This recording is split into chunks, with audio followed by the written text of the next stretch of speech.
آؤ تذکرہ امام حسین میں کربلا کے بعد کیا ہوا۔ جب سارے شہید ہو گئے، ان کی لاشوں پر گھوڑے دوڑائے گئے، تو جو لوگ قریب آبادیوں کے لوگ تھے وہ آئے، ان لاشوں کو سمیٹا، کتنوں کو تو انہوں نے دفن کیا اور مولا حسین کو دفن کیا۔ اب بیویاں خیمے میں تھیں، قیدی بنائی گئیں۔ سیدہ زینب فاطمہ زہرا کی سگی بیٹی ہیں، حسین ابن علی کی سگی بہن ہیں، زوجات امام حسین ہیں، بی بی سکینہ ہیں۔ اس خیمے میں چند عورتیں رہ گئیں اور بیمار زین العابدین ہیں۔ یزیدی لشکر کی طرف سے لوگ آئے اور کہا کہ اپنے ہاتھ آگے بڑھاؤ۔ ہاتھ آگے بڑھائے گئے تو ان کو ہتھکڑیاں ڈال دی گئیں۔ رسول اللہ کے گھر والوں کو ہتھکڑیاں ڈال کر باہر نکالا گیا، خیمے اجاڑ دیے گئے۔ بعض روایات یہ بتاتی ہیں کہ خیموں میں آگ لگا دی گئی۔ جب خیمے جل گئے، شام کا وقت تھا، مغرب کے بعد یہ لٹا ہوا تاخت و تاراج قافلہ کوفہ کی طرف جا رہا تھا۔ کربلا سے اب یہ کوفہ جا رہے تھے، لیکن ظالموں نے جتنے شہید ہوئے تھے ان کے سر سنبھال کر رکھے تھے۔ امام حسین ابن علی کا سر لے لیا، عباس علمبردار کا سر لے لیا، اور علی اکبر امام قاسم کے سر کاٹ کر لے لیے۔ سارے سروں کو انہوں نے، اس لیے کہ اس وقت ثبوت پیش کرنے کے لیے سر دکھانے پڑتے تھے کہ ہم نے ان کا قتل کیا ہے۔ اب سروں کو انہوں نے نیزوں میں ڈال دیا اور سروں کو لے کر نیزوں سے چلنے لگے۔ یہ سفر ان کا شروع ہوا، کوفہ کی طرف چلے۔ کیا ہے، ایک بڑی بات مجھے یاد آتی ہے۔ مولا حسین کی ایک کنیز تھی جس کا نام بی بی شیرین بتایا گیا ہے۔ وہ سیدہ فاطمہ زہرا رضی اللہ تعالیٰ عنہ کی بھی خدمت کر چکی ہیں۔ بی بی شیرین، اس کو حضرت امام حسین نے آزاد کر دیا تھا۔ وہ کہتی تھی کہ میں آزاد نہیں ہونا چاہتی ہوں۔ کہا تھا کہ تو بڑھاپے کو پہنچ چکی ہے، تجھے ہم نے آزاد کر دیا۔ اور اس کے بعد مولا حسین نے جب یہ مدینہ طیبہ میں تھے، بی بی شیرین کو کہا تھا کہ تو آزاد ہے، جا۔ بہت سارا مال دیا تھا اور جمع کر کے کہا تھا کہ تو چلی جا، اپنی بقیہ زندگی آرام سے گزار۔ تو کہتی ہے ایک شرط ہے میری، میں اس شرط پر جاؤں گی۔ امام حسین ابن علی نے پوچھا کہ ہم نے تجھے کسی چیز سے روکا نہیں، منع نہیں کیا، کیا چیز تو چاہتی ہے؟ بی بی شیرین نے کہا تھا کہ مولا حسین، بس چاہتی ہوں کہ میں گھر بنا لوں، گھر میں رہوں، ایک بار آپ اپنے قدم رکھ دینا، ہم غریبوں کے گھر پر ایک بار آپ تشریف لے آئیں، میری وہ معراج ہو جائے گی۔ امام حسین نے کہا بس اتنی سی بات، ہم تو غریبوں کے گھر روز جانا پسند کرتے ہیں، ہم روز جانا پسند کریں، جا ٹھیک ہے تیرے گھر ہم آئیں گے۔ اور بی بی شیرین نے کہا نہیں مولا، میری ایک درخواست یہ ہے کہ آپ اپنے خاندان کے ساتھ آئیں گے، اپنے شہزادوں شہزادیوں عورتوں کے ساتھ آئیں گے۔ مولا حسین نے ساری عورتوں سے کہا دیکھو بی بی شیرین کہتی ہے اس کے گھر دعوت ہے، ہم سب آئیں گے۔ اور اس کو بطور مسکراتے ہوئے آپ نے فرمایا بی بی شیرین، ایسا نہ ہو کہ ہم آئیں اور تو پہچان ہی نہ سکے، ایسا نہ ہو کہ تو پہچان ہی نہ سکے۔ قدموں میں گر گئی، کہا کہ میں آپ کے گھر کی کھائی ہوئی، میں آپ کی پروردہ، کبھی آپ کو نہ پہچانوں، ایسا کیسے ہو سکتا ہے؟ وہ خاتون گئی، کوفہ کے قریب ایک چھوٹی سی بستی میں گھر بنایا، بڑا اچھا سا گھر بنایا، اور اس کی بستی والے بھی اس کی بڑی عزت کرتے تھے کہ یہ فاطمہ کے گھر کام کی ہوئی عورت ہے، حسین ابن علی کے گھر کام کی ہوئی عورت ہے۔ وہ ہر گھر میں جاتی تھی، بستی والوں سے کہتی تھی لوگوں دیکھنا میں نے گھر بنایا اور پیغام بھیج دیا ہے، فاطمہ کے لاڈلے شہزادہ رسول امام حسین نے مجھے وعدہ کیا ہے ایک بار وہ میرے گھر تشریف لائیں گے۔ بستی والے کہتے تھے کیا تیری قسمت ہے کہ تیرے گھر مولا حسین آنے کی بات کر چکے ہیں، رسول اللہ کا شہزادہ تیرے گھر آئے گا۔ سب اس کی گاؤں میں بڑی عزت تھی، لوگ کہتے تھے کہ اس کی بات پر حسین آنے والے ہیں۔ ایک بار جیسے ہی بی بی شیرین کو خبر ہوئی کہ امام حسین مدینہ سے مکہ نکل چکے ہیں اور مکہ سے کوفہ آنے والے ہیں، جیسے ہی یہ خبر ملی تو اس نے پیغام بھجوایا اور پھر اپنے گھر کو رنگ و روغن کرنا شروع کر دیا اور کمرے سجائے کہ مولا حسین کا قافلہ آ رہا ہے اور کوفہ جانے والے ہیں اور میرے گھر پر ٹھہریں گے۔ جنگ کی کوئی خبر ہی نہیں تھی۔ گاؤں والوں کو جیسی اطلاع ہوئی، گاؤں کے سارے لوگ اس کے ساتھ مل گئے۔ پورے گاؤں میں سارے لوگ گھروں کی تیاریاں کر رہے تھے اور سب لوگ روز انتظار کرتے. بی بی شیریں پہاڑ کے ایک چوٹی پر صبح سے شام تک بیٹھتی، ہر آنے جانے والے قافلے والے کو دیکھتی، جو مکہ سے کوفہ کے لیے آ رہا ہے جا رہا ہے دیکھتی، انتظار کرتی. اس میں امام حسین اپنے گھر والوں کے ساتھ آنے والے نہیں آئے. کئی دن گزر گئے اور اسی زمانے میں ایک رات ایسی آئی کہ اس کے گھر ایک عورت آئی. کہا بی بی شیریں اٹھو جلدی. کہا کیا؟ کہ حاکم بصرہ ابن زیاد کا لشکر بہت بڑا لشکر ہے اور وہ لشکر باہر آیا ہوا ہے، تیرا بڑا گھر ہے، وہ چاہتے ہیں کہ آج کی رات تیرے گھر میں گزارے. کہا کون لوگ ہیں، کیوں آئے ہیں؟ کہا سنا ہے کہ ایک باغی نے بغاوت کی تھی اور اس کا سر کچل دیا گیا، اسے مار کر کے اس کا سر لایا گیا ہے اور اسی کو دمشق امیر المومنین یزید کے پاس لے جایا جا رہا ہے. بی بی شیریں نے کہا پتہ نہیں کون سا باغی تھا، کس نے بغاوت کی تھی، کس سے جنگ ہوئی تھی، خبر نہیں ہے. بہرحال اگر حاکم کا قافلہ گھر کے دروازے پر کھڑا ہے تو میں دروازہ کھول دیتی ہوں. دروازہ اس نے کھولا. بہت سارے رات کا وقت ہے، شہزادوں کے سر نیزوں پر لٹکے ہوئے ہیں. حسین ابن علی کا چہرہ دھول میں اٹا ہوا تھا، زلفیں چہرے پر آئی ہوئی تھیں، بیبیاں سب باندی بنا کر لائی گئی تھیں اور سب جکڑی ہوئی تھیں، چہرے ان کے بالوں سے ڈھاکے ہوئے تھے. اس خاتون نے دیکھا اور کہا ہائے ہائے افسوس، قیدی آئے ہیں میرے گھر. مولا حسین کہتے تھے قیدیوں کے ساتھ اچھا سلوک کیا جائے، قیدیوں کے ساتھ اچھا سلوک کیا جائے. اس نے اپنے گھر میں اندر داخل کیا، جو حاکم جو اس کے سپہ سالار تھے ان سب کو اندر بلایا، رات گزارنے کا مقام دیا، جگہ دیا اور یہ بیویوں کو صحن کے باہر ہی چھوڑ دیا گیا، ان کو اندر نہیں لایا گیا. اور اس خاتون نے کہا ان قیدیوں کو بھی تو لاؤ، میرا گھر کافی بڑا ہے، میں اندر سلا لوں گی. اسے اب تک یہ خبر نہیں تھی یہ لٹا ہوا قافلہ ہے کس کا، آخر یہ لٹا ہوا قافلہ کس کا آیا ہے. رات کے وقت اس نے کھانا بنایا، سارے فوجیوں نے کھانا کھا لیا تو بی بی سے کہا ان قیدیوں کو کھانا مت دینا، وہ کھانے کے مستحق نہیں ہیں. اس نے چلا کر کے کہا دیکھو ہمارا دستور یہ ہے کہ میں فاطمہ کے گھر کام کر چکی ہوں، وہاں فاقے تو رکھتے تھے لوگ، گھر میں فاقہ تو ہوتا تھا لیکن باہر آنے والے مہمان کو بھوکا نہیں رکھا جاتا، وہ چاہے قیدی ہوں باغی ہوں جس طرح کے ہوں، مجھ سے جو بن سکے گا میں کھلاؤں گی. اس نے کھانے بنائے اور اس کے بعد لے کر کے آئی اور اس کے بعد کھانا جب سیدہ بی بی زینب کے پاس رکھا تو بی بی زینب نے اپنے دونوں ہاتھ دکھائے جو پیچھے بندھے ہوئے تھے. اس خاتون نے بی بی شیریں نے کھولا اور ان کے بالوں سے چہرہ ڈھکا ہوا تھا اور اس نے کھانا پروسا کہ کھا لو بیویوں کھا لو. تو بی بی زینب نے پکار کر کے اپنے بھائی کا نام لیا، یا حسین ابن علی. تو بی بی شیریں چونک اٹھی، یہ نام تو کیوں لے رہی ہے؟ یہ نام تو میرے آقا کا ہے جس کی میں باندھی تھی، میں خدمت گزار تھی، یہ نام تو کیوں لے رہی ہے؟ بی بی زینب کہتی ہے بی بی شیریں کیا ہم نے تجھے پہچان لیا؟ بابا نہیں کہتے تھے کسی دن ہم گھر پر آئیں اور تو پہچان ہی نہ سکے. یہ جو اونچے نیزے پر سر دکھ رہا ہے تیرے آقا مولا حسین کا سر ہے اور یہ علی اکبر کا سر ہے، یہ قاسم کا سر ہے. بی بی زینب پکارتی گئی. بی بی شیریں نے دیکھا اور پکار کر کے کہا مولا کیسی مہمان نوازی کا وقت تم نے دیا، کیا اس طرح بھی کوئی مہمان بنتا ہے کسی کے گھر؟ اور یہ کہتی ہوئی غش کھا کر گر پڑی. اس پر پانی ڈالا جاتا، وہ اٹھتی پھر غش کھا جاتی، بے ہوش ہو جاتی.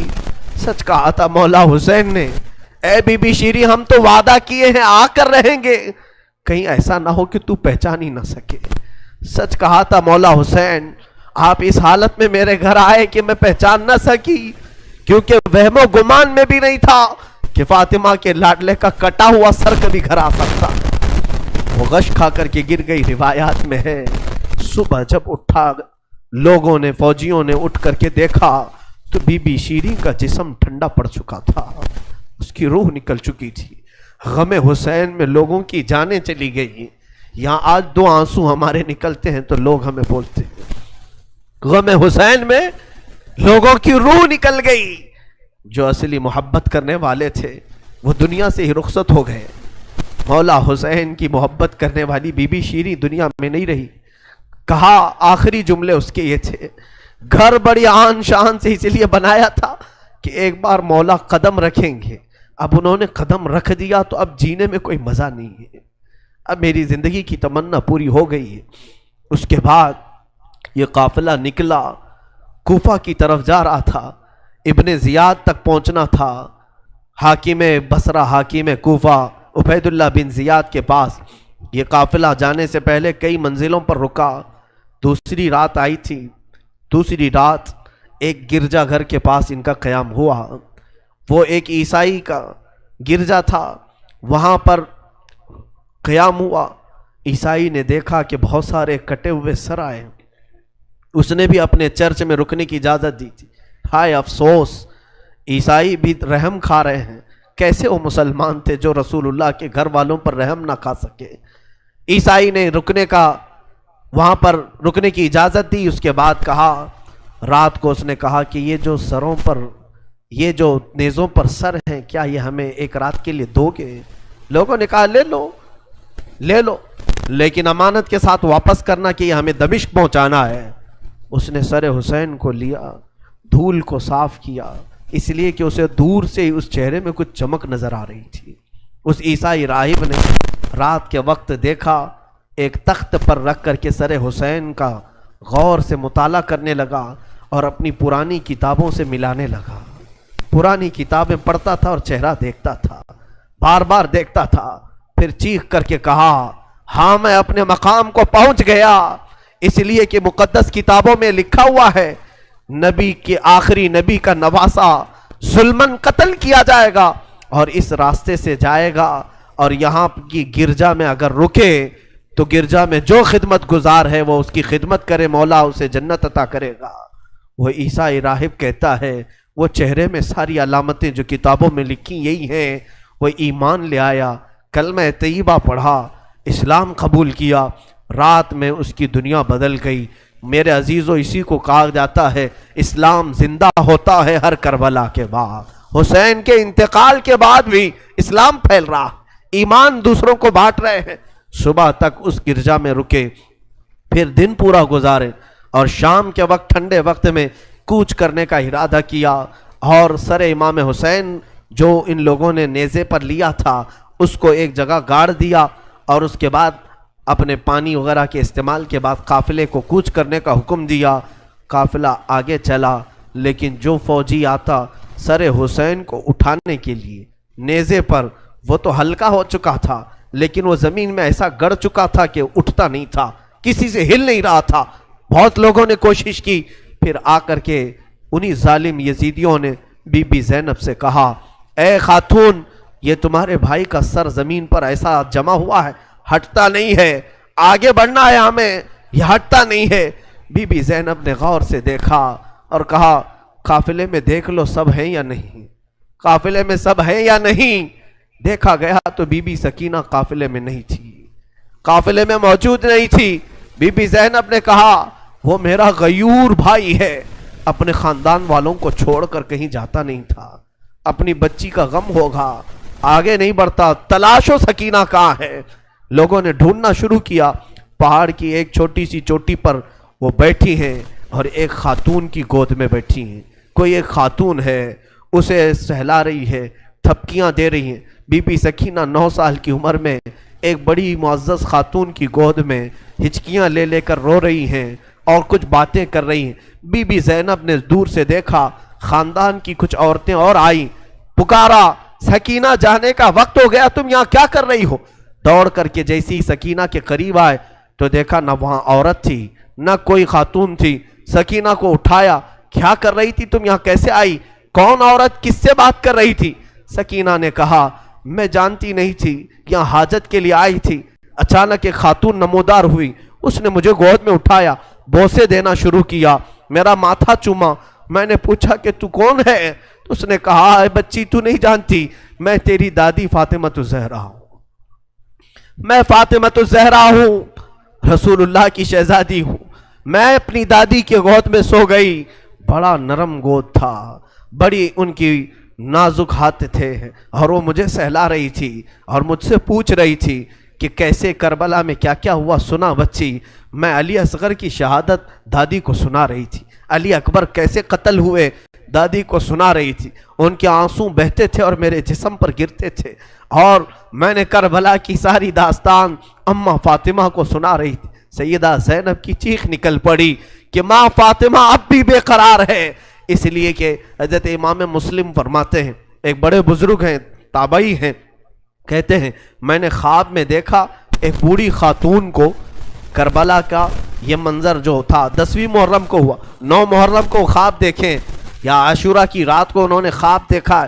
کہتے ہیں ایک بوڑھی عورت ہے، بڑی عمر والی عورت ہے، جبہ اس کے سر پر پڑا ہوا ہے، جھاڑو لے کر میدان جھاڑ رہی ہے. پورا میدان جھاڑا تو یہ امام مسلم فرماتے ہیں میں نے دور سے پکار کر کے کہا بی بی کون ہو آپ، یہ میدان کیوں جھاڑ رہی ہو؟ انہوں نے پلٹے بغیر کہا اے شخص میں رسول اللہ کی بیٹی فاطمہ الزہرا ہوں، یہ میدان کربلا ہے، میں یہاں جھاڑ رہی ہوں اس لیے کہ کل میرا لاڈلا یہاں گرنے والا ہے، کہیں کوئی نوکیلی کنکر اس کے جسم میں نہ چبھ جائے. مجھے درد ہوگا اگر حسین کو کوئی زمین کی کنکریاں چبھیں، میں صاف تو کر لوں. فاطمہ الزہرا کا غم ہم نہیں جان سکتے میرے عزیز، احساس نہیں کر سکو گے. غم کی داستانیں بڑی ہیں، بہت ہیں، واقعات سنانے کے لیے میرے پاس وقت نہیں ہے، میں سمیٹتا ہوں.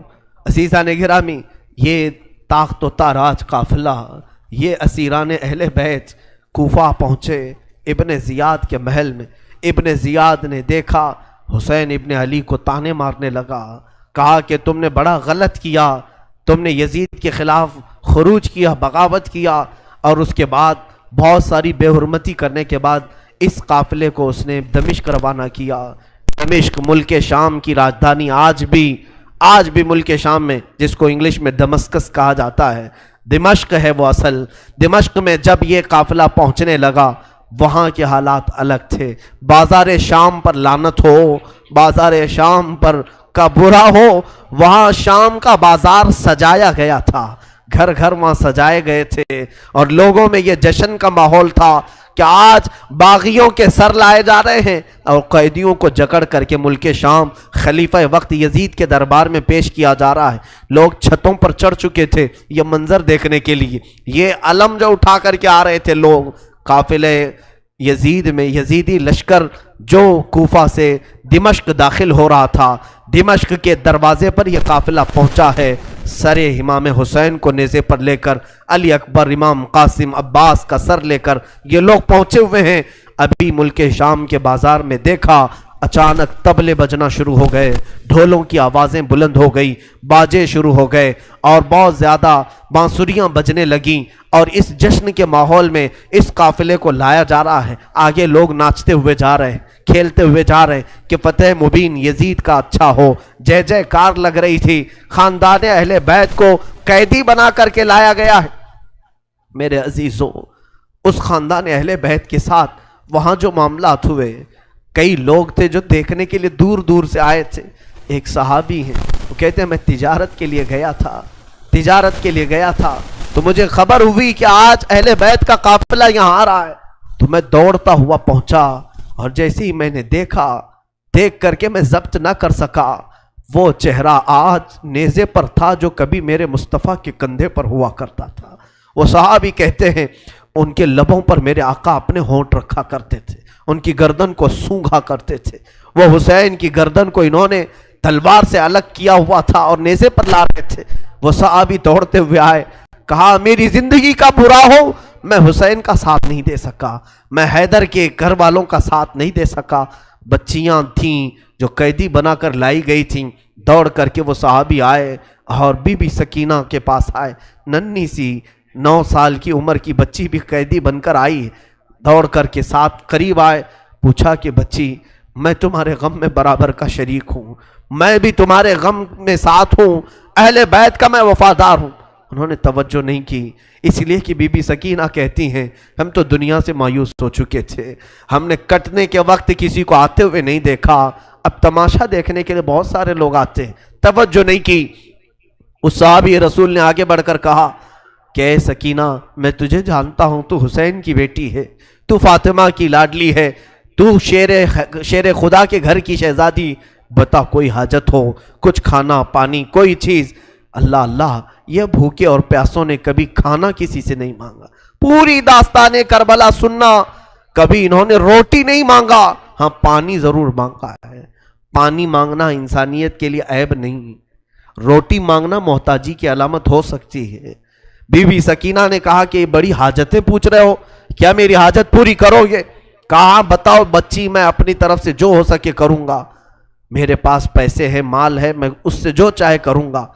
بی بی سکینہ نے صرف ایک درخواست کی کہ میرے نانا کے صحابی، بس اتنا کام کر لو کہ یہ جو اونچے نیزے پر میرے بابا کا سر ہے، حسین ابن علی کا، اس سر کو تھوڑا آگے بڑھا دو، یہ جو جلوس میں جا رہا ہے آگے بڑھا دو۔ ہمارے گھر کی بچیاں غور سے سنیں، میرے گھر کی عورتیں کان کھول کر کے سنو، 9 سال کی بچی کیا خواہش ظاہر کر رہی ہے، کہا اگر وہ نہیں بڑھتے ہیں تو انہیں پیسے دے، وہ انعام دے کر آگے بڑھاؤ۔ اس صحابی نے پوچھا کہ اس سر کو تمہارے قریب رہنا اچھا ہے، تمہارے قریب رہنا اچھا ہے، آگے کیوں بڑھانا چاہتی ہو؟ بی بی سکینہ نے کہا اس لیے کہ لوگوں کا جلوس بابا سر کو دیکھنے کے لیے آ رہا ہے، اور سارے دیکھنے قیدی بنا کر کے لائے گئے تھے، بیمار زین العابدین حسین ابن علی رضی اللہ تعالیٰ عنہ کے شہزادے، وہ قیدی بنا کر لائے گئے تھے۔ ایک صحابی وہاں پر حاضر ہوئے، کہا کہ کوئی حاجت ہو تو بیان فرمائیں، ہم آپ کے غم میں شریک ہیں۔ حضرت امام زین العابدین نے کوئی توجہ نہیں کی، یہاں تک کہ ایک سپاہی یزید کا ایسا تھا جو تھیلا بھر کر کے پتھر لے کر چل رہا تھا، تھیلا بھر کر پتھر لے کر چل رہا تھا، اور وہ باہر کھڑے ہوئے لوگوں میں پتھر بانٹتا تھا کہ کچھ پتھر تم لوگ برسا ہو۔ ملک شام میں جانے کے وقت کچھ لوگ وہاں صدقے کی کھجوریں پھینک رہے تھے اس اہل بیت کے گھرانے پر، اور کچھ لوگ پتھر برسا رہے تھے۔ یزید کے یہ مخالف لوگ ہیں، باغی لوگ ہیں، ان کے دلوں میں یزید کی محبت تھی، بنو امیہ کے وفادار لوگ تھے۔ اس قافلے پر کچھ لوگوں نے پتھر برسائے، وہ قافلہ اب اور کتنے زخم اٹھاتا، اب ان کو چھوڑا کیا تھا، لوگوں نے سارے زخم تو دے دیے تھے۔ امام زین العابدین نے اس صحابی سے کہا کہ دیکھو یہ پتھر برسا رہے ہم پر۔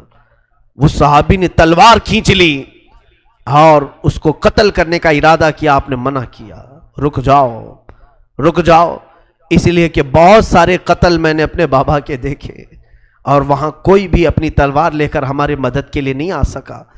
امام زین العابدین کا یہ لٹا ہوا قافلہ یزید کے دربار میں لایا گیا، اور سر امام حسین کو ایک تشت میں رکھ کر پیش کیا گیا۔ یزید اپنے ہاتھ میں چھڑی لے کر مولا حسین کے لبوں پر مارتا تھا اور کہتا تھا حسین تمہاری جوانی ختم ہو گئی، کاش تم میری بیعت کر لیتے تو تم زندگی سے ہاتھ نہیں دھوتے، اور کبھی میں نہیں چاہتا کہ تمہارا قتل ہو جائے۔ اس نے جھوٹے الفاظ میں لوگوں کو اس طرح ورغلایا۔ سیدہ زینب نے وہاں پر ایک جرأت مندانہ خطبہ دیا تھا، مولا حسین کی سگی بہن یزید کے دربار میں خطبہ دی تھی، اور اس کے بعد پھر یہ اسیران اہل بیت کو یہاں ملک شام میں چند دن ٹھہرایا گیا اور آزاد کیا گیا، مدینہ طیبہ کے لیے رخصت کرنے کا حکم ہوا۔ یہ لٹا ہوا قافلہ مدینہ آیا۔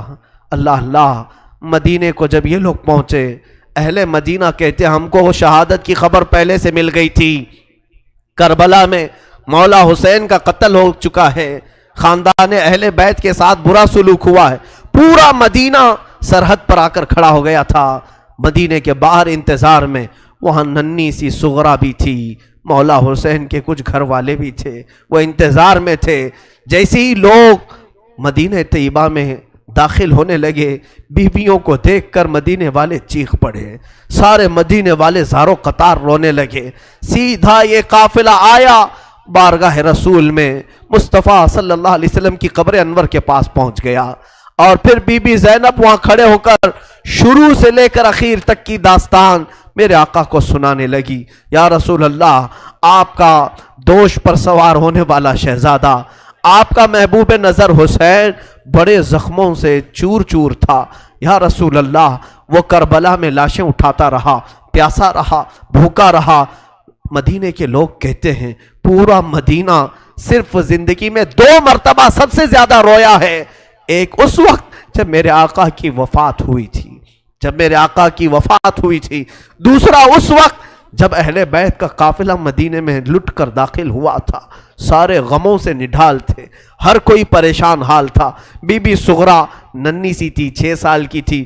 بار بار لپٹ کر کے بی بی زینب سے کہتی ہیں وہ ننھا بچہ کہاں ہے علی اصغر جس کے ساتھ میں کھیلتی تھی، وہ کہاں ہے، فلاں کہاں ہے. بچی کے دماغ میں جتنے یاد تھے سب کو پوچھا کرتی تھی. بی بی زینب کہتی ہیں ہر ایک کے جواب میں جب میں کہتی تھی وہ بھی انتقال کر گئے. بی بی صغرا پوچھتی تھی کیا کربلا میں موت سستے میں ملتی ہے؟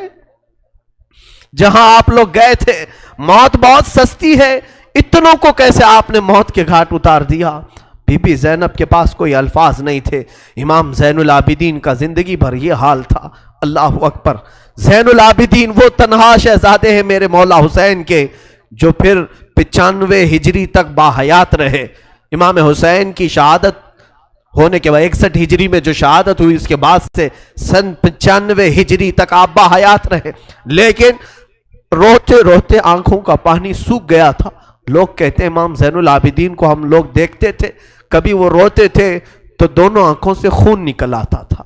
لوگ پوچھتے کہ مولا زین العابدین سجاد آپ اتنا کیوں روتے ہیں؟ کہتے ہیں کیا تم میری ہنسی کی تمنا رکھتے ہو جس کے سامنے اس کے بھائیوں کو، اس کے گھر والوں کو، اس کے باپ کو کاٹا گیا ہے، اس کے گھر والوں کو کاٹا گیا ہے. امام زین العابدین کا حال یہ تھا کہ امام زین العابدین شہر میں جا رہے تھے اور قصاب گوشت بیچنے والا دکان میں بیٹھا ہے، گوشت بیچ رہا ہے. جیسے ہی وہ قریب آنے لگے اس نے جلدی سے گوشت کے اوپر چادر ڈال دی، گوشت چھپا دیا. لوگ جو گوشت خریدنے والے کھڑے تھے انہوں نے پوچھا کہ بندے تو کیوں گوشت چھپا رہا ہے؟ کہا زین العابدین آ رہے ہیں. وہ ابھی یہاں کھڑے ہوں گے اور گوشت دیکھ کر کے رونا شروع کر دیتے ہیں، گوشت دیکھ کر کے رونا شروع کرتے. کہا ایسا کیوں کرتے ہیں؟ کہتے ہیں جب بھی وہ میری دکان کے پاس یہ کچا گوشت دیکھتے ہیں تو کہتے ہیں کہ میرے بھائیوں کا گوشت ایسے ہی کاٹا گیا تھا اور ادھیڑا گیا تھا. زندگی بھر وہ گوشت کی دکان کے پاس کھڑے ہوتے تو ان کی آنکھیں بہہ جاتی. اور اس کے بعد ایک روایت یہ بھی ملتی ہے کہ قربانی کے دن تھے، مولا زین العابدین ایک جگہ سے گزر رہے ہیں، ایک قصائی بکرے کو لٹایا ہے اور جلدی سے اس پر چھری چلائی جا رہی تھی. امام زین العابدین دور سے کھڑے ہو گئے.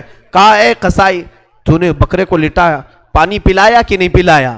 وہ کھڑا ہوا. کہا اے امام زین العابدین ہم مسلمان ہیں، جانوروں کو کاٹتے ہیں تو پہلے پانی پلا کے کاٹتے ہیں. امام زین العابدین نے کربلا کی طرف منہ کیا. کہا مولا حسین مسلمان جانوروں کو پانی پلا کے کاٹتے ہیں، جانوروں کو پانی پلا کے کاٹتے ہیں، مگر اہل بیت کے کسی شہزادے کو ایک گھونٹ بھی پانی نہیں پلایا گیا اور انہیں ویسی ہی پیاسا شہید کیا گیا ہے، پیاسا کاٹا گیا ہے. امام زین العابدین کی پوری زندگی ایک ایک چیز کو دیکھتے تو رونے لگ جاتے تھے کہ کربلا میں یہ چیز نہیں تھی، یہ چیز نہیں تھی. ایک وقت ایسا بھی آیا، کوفہ کا گورنر ابن زیاد، یہ اب اس کے برے دن شروع ہو چکے تھے. میں پھر دوسری تقریر میں عرض کروں گا، ظہر کی اذان انشاءاللہ تقریر کے بعد ہوگی. آج سارا مجمع یہاں پر ہے اور انشاءاللہ بغیر نماز پڑھے ہم تو یہاں سے جائیں گے نہیں. اور اذان لوگوں کو جمع کرنے کے لیے ہوتی ہے، جو آلریڈی جمع ہیں پھر انہیں کیا جمع کیا جائے. اذان تو ہم دیں گے انشاءاللہ، صبر کریں. یہ وقت شہادت کا ہے، یہ وقت کربلا کی یاد کا ہے. مولا حسین کے یہ شہزادے امام زین العابدین رضی اللہ تعالیٰ، زندگی بھر آپ کے حالات یہ تھے کہ کبھی کچا گوشت دیکھیں تو رو پڑے، کسی جانور کو ذبح ہوتے دیکھیں تو رو پڑے. ایک بار امیر کوفہ ابن زیاد، اب امیر مختار نام کا ایک شخص جو بدلہ لینے کے لیے بعد میں اٹھ کھڑا ہوا. بعد میں کوفہ میں ایک ایسا شخص ظاہر ہوا جس کا نام مختار ثقفی تھا. اس نے اعلان کیا کہ میں قاتلان حسین کا بدلہ لوں گا، اور اس نے اٹھ کر کے کچھ اہل بیت سے محبت کرنے والوں کو اپنے قافلے میں جمع کیا اور یہ قافلہ بڑھتا گیا یہاں تک کہ خون حسین کا بدلہ لینے کے لیے یزید کی موت کے بعد اس نے ہر ایک کو تلاشنا شروع کیا. شمر کو ڈھونڈا، اس کو قتل کیا، اور اس کے بعد عمرو بن سعد کو ڈھونڈا، اسے قتل کیا. عبید اللہ بن زیاد جو کوفہ کا حاکم تھا, جو جڑ تھا اس فساد کا, اسے ڈھونڈا, اور اس کے بعد 22,000 کا جو لشکر تھا اس میں سے کسی ایک کو بھی اس نے زندہ نہیں چھوڑا, ایک کو بھی نہیں. جتنے وہاں شریک تھے سب کو قتل کیا, سب کو قتل کیا. اور 22,000 کو قتل کرنے کے بعد مختار ثقفی نے یہ اعلان کیا, ابھی میں نے حسین کی ایک انگلی کا بھی بدلہ نہیں لیا, میں حسین ابن علی کی ایک انگلی کا بھی بدلہ نہیں لیا. یزید خائب و خاسر ہو کر مر گیا.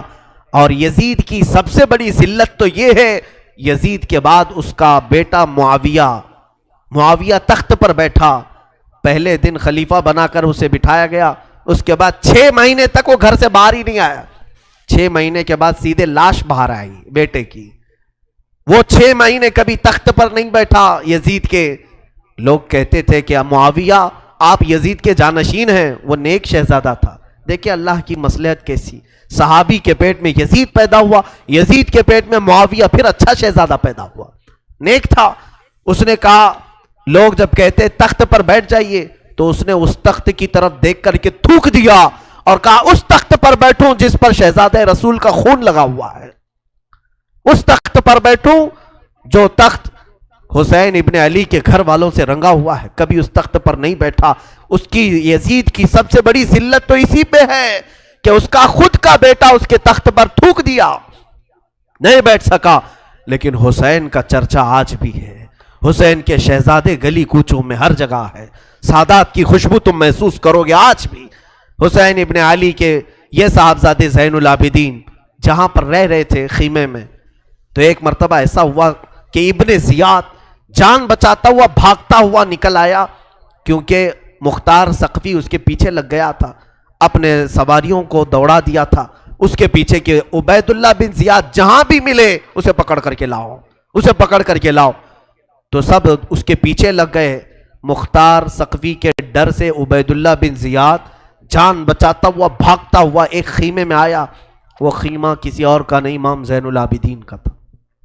وہاں پر پہنچ گیا. آپ قرآن پاک کی تلاوت میں مصروف تھے. مختار ثقفی کے ڈر سے آنے والا یہ عبید اللہ بن زیاد ہانپ رہا تھا, کانپ رہا تھا. امام زین العابدین نے سر اٹھا کر کے دیکھا, کیا بات ہے؟ کہا پیاس کی شدت ہے, اگر تمہارے پاس پانی ہو تو پلاؤ. امام زین العابدین نے فوراً کھٹوری بھری اور پانی دیا. اس نے پانی پیا اور پھر کہا اور پانی ملے گا. انہوں نے اور ایک کھٹوری بھری اور پھر پانی پلایا. اس نے پیا, 3 کھٹوریاں پانی پیا. عبید اللہ بن زیاد یہ سوچنے لگا شاید امام زین العابدین نے مجھے پہچانا نہیں ہوگا. اس نے کہا آپ مجھے نہیں پہچانے ہوں گے شاید. آپ نے چہرہ اٹھایا تو آنکھوں میں خون تھا, آنکھوں میں خون تھا. کہا اے ظالم, تجھے نہیں پہچانوں گا؟ تیری وجہ سے میرا پورا گھرانہ لٹ گیا, میرا پورا خاندان تو نے تباہ کیا, بھوکا اور پیاسا کربلا میں تڑپایا, تجھے نہیں پہچانوں گا؟ تو عبید اللہ بن زیاد بدبخت نہیں ہے؟ تو اس نے کہا جب آپ نے پہچانا تو پانی پلا رہے ہو. امام زین العابدین نے کہا جو تو نے ہمارے ساتھ سلوک کیا وہ تیری فطرت تھی, اور ہم نے جو سلوک کیا ہے یہ اہل بیت کی فطرت ہے, یہ اہل بیت کی شان ہے. ظالموں کے ساتھ بھی پانی پلانے کا سلوک. اسی لیے میرے عزیزو, آج اگر ہمیں کچھ آس ہے, امید ہے, تو رسول کے انہی شہزادوں سے کہ ہماری برائیاں 1000 ہوں گی, لیکن مجھے امید ہے کہ ان حسین ابن علی کے شہزادوں سے اگر قیامت کے دن ایک بار ہم کہہ دیں گے پانی, تو امید ہے کہ یہ اپنے نانا کے حوض کوثر سے ہمیں پانی ضرور پلائیں گے.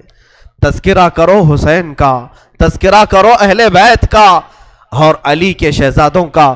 یقیناً حوض کوثر پر انہی کا قبضہ ہے. میرے آقا صلی اللہ تعالیٰ علیہ وسلم اپنے ہاتھ سے جسے چاہیں گے پانی پلائیں گے. ان کے گھر والوں کو ستا کر کے تم پانی قیامت کے دن کس منہ ہوگے, پیاس بجھاؤ گے. امام زین العابدین نے اس وقت بھی پانی پلایا. میرے عزیزوں, اس کے بعد ایسا نہیں کہ اسلام ختم ہو گیا, امیہ کی خلافت چلتی رہی. یزید کے بعد اس کا بیٹا معاویہ کے انتقال کے بعد پھر مروان حاکم بنا, مروان کی حکومت چلی. پھر اس کے بیٹے آئے, تقریباً 90 ہجری تک اور اس کے بعد 105 ہجری تک اسی امیہ خاندان نے خلافت کی باغڈور سنبھالی. اس کے بعد عباسی خلافت کا دور شروع ہوا. جو بنو عباس کہلائے وہ اہل بیت سے محبت کرنے والے تھے. اتنے زمانے تک بھی اہل بیت کے ساتھ برا سلوک ہوتا رہا. امیہ کے پورے جتنے خلفاء آئے انہوں نے اہل بیت کے ساتھ کوئی اچھا سلوک نہیں کیا. امام باقر کے ساتھ، امام جعفر صادق کے ساتھ، امام موسیٰ کاظم کو 12 سال تک قید میں رکھا گیا تھا. ان کو زہر پلایا گیا تھا، کوڑے مارے گئے تھے. یہ اماموں کے ساتھ برا سلوک تقریباً 100 سال تک چلتا رہا. اور ایسا نہیں، رسول کا گھرانہ آج بھی لٹانے پر قربان ہے. آج بھی اگر کوئی بات آ جائے تو دیکھنا رسول اللہ کی جو اصلی آل ہوں گے، اصلی اولاد ہوں گے، وہ قیادت کے لیے آگے بڑھیں گے اور اپنا سر بھی پیش کریں گے.